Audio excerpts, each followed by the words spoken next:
Ven Espíritu Santo, inflama nuestros corazones en las ansias redentoras del corazón de Cristo, para que ofrezcamos de veras nuestras personas y obras, en unión con Él por la redención del mundo.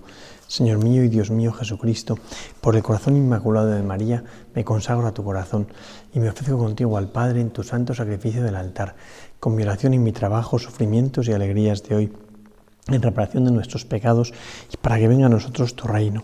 Te pido en especial por el Papa y sus intenciones, por nuestro obispo y sus intenciones, por nuestro párroco y sus intenciones. Oh Señora mía, oh Madre mía, yo me ofrezco del todo a ti y en prueba de mi filial afecto te consagro en este día mis ojos, mis oídos, mi lengua y mi corazón, en una palabra todo mi ser, ya que soy todo tuyo, oh Madre de bondad, guárdame y defiéndeme como cosa y posesión tuya. Amén. Nuestra Señora de los Apóstoles ruega por nosotros. Después del parón de la Anunciación, que no es un parón porque en la Cuaresma que nos preparamos precisamente para acompañar a Jesucristo en el misterio pascual, donde Él en carne nos va a demostrar su amor, la Anunciación o la Encarnación lo que viene a mostrarnos precisamente es que el Señor en carne se ha revestido de carne, mejor dicho, para poder amarnos, ¿no? Y por eso pues es un misterio que encaja perfectamente con lo que es la Cuaresma, donde lo que buscamos es esa sintonía del afecto, de la carne, ¿no? Con el Señor para siendo amigos suyos, poder participar, poder identificar cuál es la actitud que va a tener Jesucristo en el misterio pascual y así poder acompañarle. Bueno, pues una vez que hemos pasado la Anunciación, continuamos con el tiempo de Cuaresma y dice el Evangelio que la Iglesia nos propone hoy. Dijo también a algunos que se tenían por justos y despreciaban a los demás esta parábola.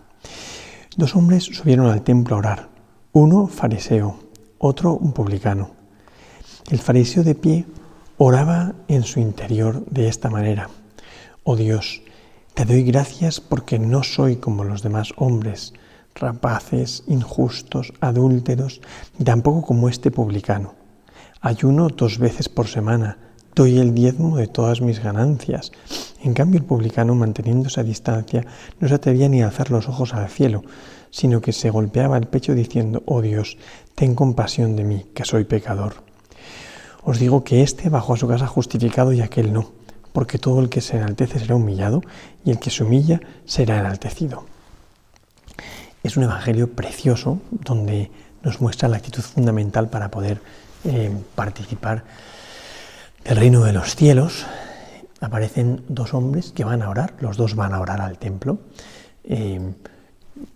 Por tanto, como punto de partida, los 2 están haciendo algo bueno, ¿no? No es que uno esté trapicheando y el otro esté rezando, no es que uno esté haciendo el bien y otro esté haciendo el mal, los 2 hacen el bien en teoría, ¿no? Pero qué manera tan distinta de colocarse delante de Dios, ¿no? Los 2 se ponen delante de Dios y de una manera totalmente distinta, ¿no? Es importante no olvidar a quién va dirigida esta parábola, porque dice el Evangelio, la ubica perfectamente, ¿no?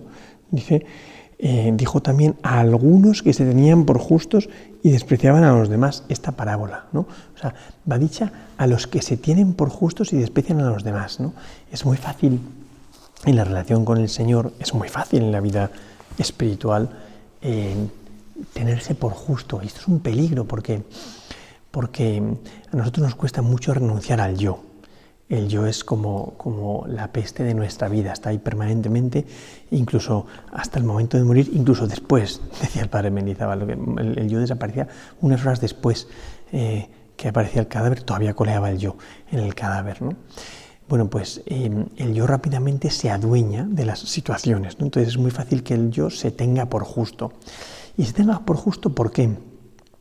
Pues porque con mucha facilidad el yo convierte la relación en una serie de requisitos que hay que cumplir, o de normas, o de prácticas que hay que cumplir.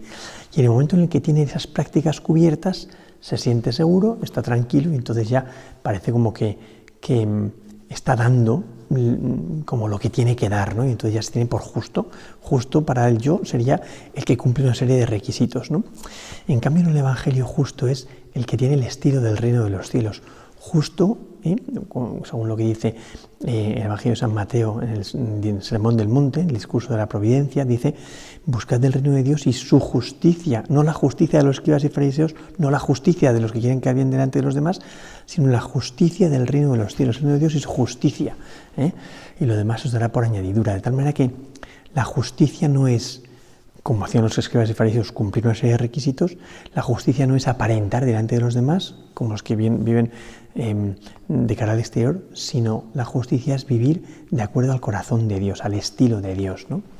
La justicia del reino de los cielos. Por eso los que se tienen por justos son esos como los escribas y fariseos. De hecho, va a ser un fariseo el que se tiene por justo, ¿no? Jesús pone entonces estos dos ejemplos, dos hombres que se colocan delante de Dios, los dos, ¿no? Pero uno se coloca como justo, el otro se coloca como pecador. El pecador sube a casa justificado y el justo no sube justificado, ¿no? Aparece entonces en escena, en primer lugar, este fariseo, que es desconcertante cómo se coloca ante Dios, ¿no? Dice así, van los dos hombres, subieron al templo a orar, uno fariseo y otro publicano.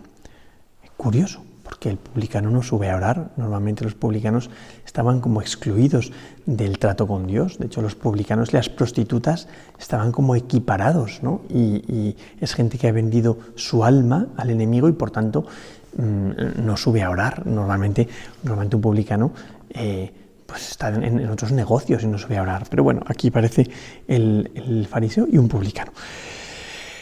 El fariseo de pie, ¿no? Esto es curioso, ¿no? Los dos están de pie, ¿no? Es verdad que a veces al publicano lo ponemos ahí postrado, no, los dos están de pie, el publicano, el fariseo de pie, ¿no? Oraba diciendo, por cierto, así como contemplados desde fuera, pues el fariseo es un hombre cumplidor, bueno, y el publicano es un hombre malo, o sea, porque se nos hace más simpático y porque Jesús dice que vuelve a casa justificado, decimos, ay, el publicano qué bueno era y el fariseo qué malo era. No, que es que el fariseo trataba de cumplir los requisitos para formar parte del pueblo de Israel. Entonces, habría que decir que el fariseo era un hombre que aparentemente era bueno y el publicano justo al revés, era un hombre estafador, era un hombre que había vendido su conciencia, era un hombre al que no le importaba nada más que el dinero, ¿no? Pero los dos se colocan delante de Dios. Y entonces, el problema es que el fariseo se hace fuerte en su bondad, ¿no? Y el publicano, sin embargo, reconoce su maldad, ¿no? Dice el fariseo, de pie, oraba en su interior de esta manera, ¿no? Oraba en su interior, ¿no? Es curioso porque ora en su interior. ¿Qué quiere decir? Pues que la oración se queda dentro de él. O sea, el fariseo se queda todo en su yo, está encerrado en el yo, y su oración no llega a Dios, se queda encerrada en su yo, porque de hecho su oración es solamente una especie como de presunción, está presumiendo delante de Dios, ¿no? Dice, oh Dios, te doy, no pide nada, por cierto, no pide nada, solo da gracias, ¿no? Da gracias por mi yo, da gracias por él mismo, dice, oh Dios, te doy gracias porque, y todo el rato es el yo, ¿no? Dice, te doy gracias porque yo no soy como los demás hombres, rapaces, injustos, adúlteros, ¿no? Es curioso también porque en el momento en el que el fariseo se centra en el yo, desde ese yo se dedica a juzgar y a opinar de la vida de todos los demás, ¿no? Dice, te doy gracias porque yo no soy como los demás hombres, ¿no? Que son rapaces, que son malos, injustos, adúlteros, ¿no? Ni tampoco soy como ese publicano, ¿no? Es cierto que no era como el publicano, y seguramente es cierto que ni era rapaz, ni era injusto, ni era adúltero. Es posible, ¿no? Seguramente, ¿no? Porque vamos a dudar de él, pero que se adueñe de eso, ese es el problema, ¿no?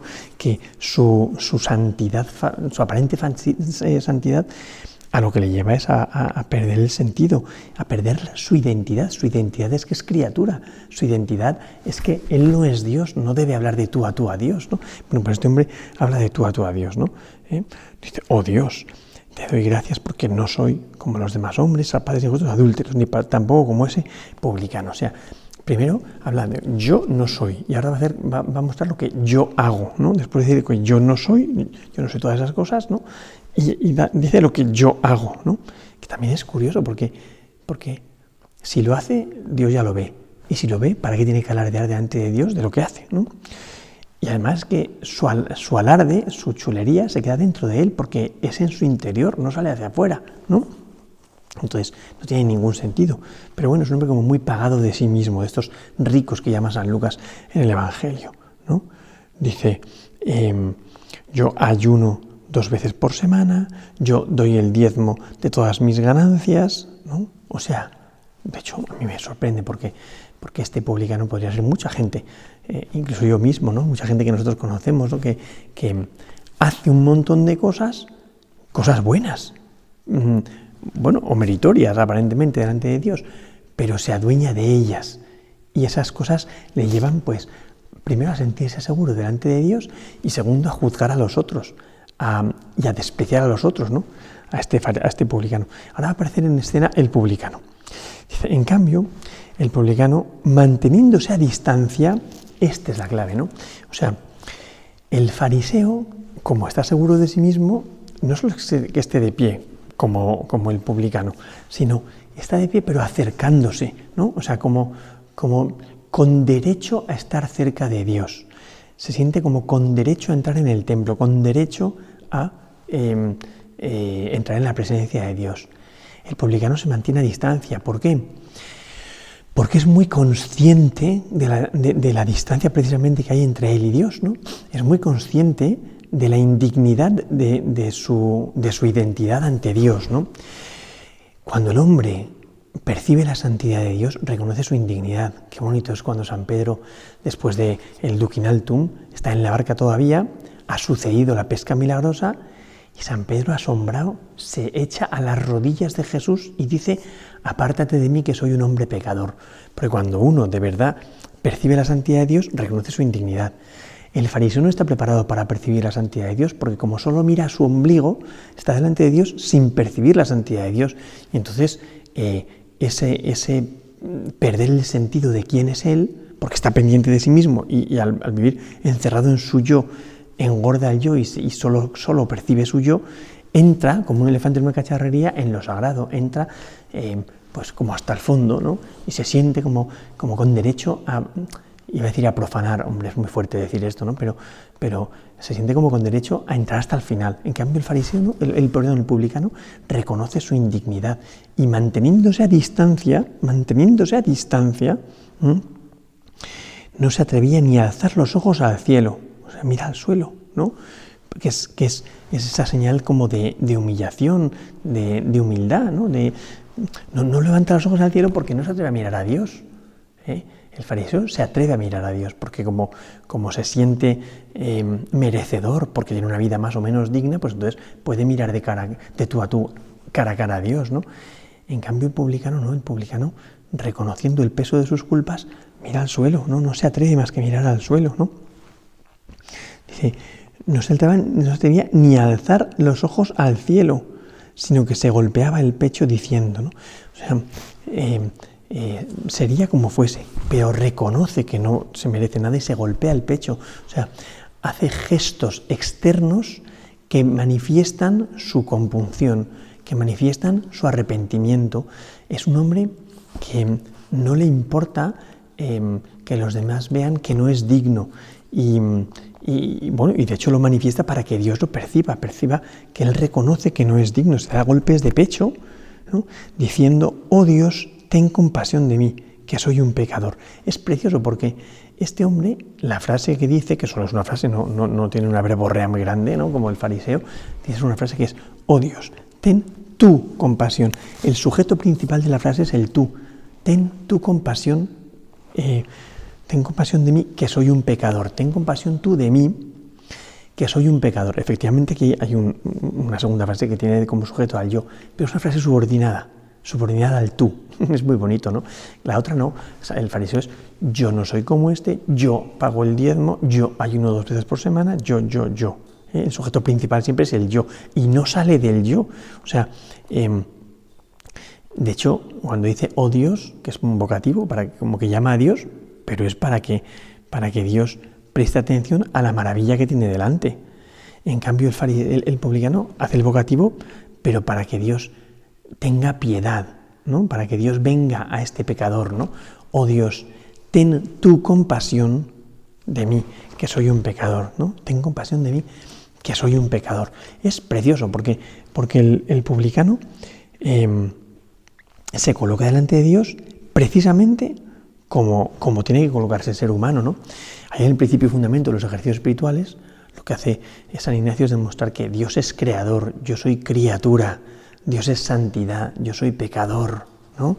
Dios es omnipotencia, yo soy fragilidad, Dios es omnisciencia, yo soy ignorancia, Dios es eternidad, yo soy tiempo. Es precioso porque al final es reconocer la grandeza de Dios y mi pequeñez.